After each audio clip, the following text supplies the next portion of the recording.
Hi, I'm Poppy and I am Timstar's junior scientist. Hi, with Easter's coming up, I thought I would try something a little chocolatey this month. I want to see if I can use this bar of chocolate to measure the speed of light.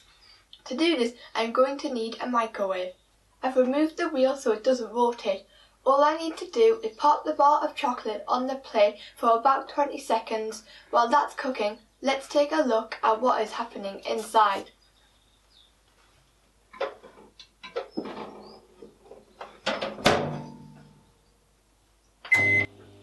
Microwaves use microwave light to cook your food. This light travels as a wave, and the waves transfer energy from one place to another. Each wave is made up of a node and an antinode.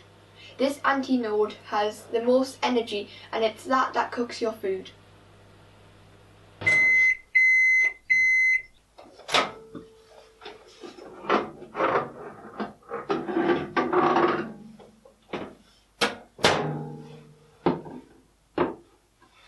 As you can see, the chocolate has melted in a few places.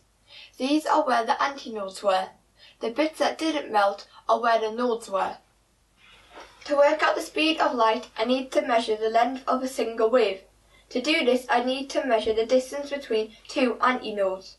As this is the distance between a peak and a trough, I need to double it to get the full wavelength. Now I have my wavelength, I need to find the waves per second of my microwave, which is measured in hertz. Mine says 2450. As it's in megahertz, I need to multiply by a million, which gives me 2,450,000,000.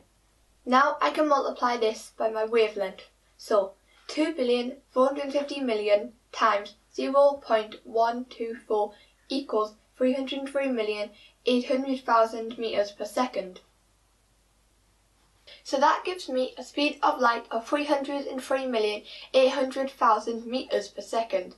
The speed of light in a vacuum is actually 299,792,458 meters per second.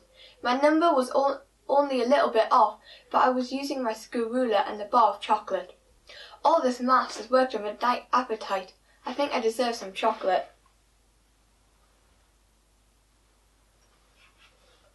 Hope you enjoyed this experiment. Thanks for watching. Bye! Watch out for more of my videos on Timstar's Junior Scientist page. While you're there, why not take a look at the Timstar Knowledge Hub, where you can see experiments from Franz Scott, Stephen Gates.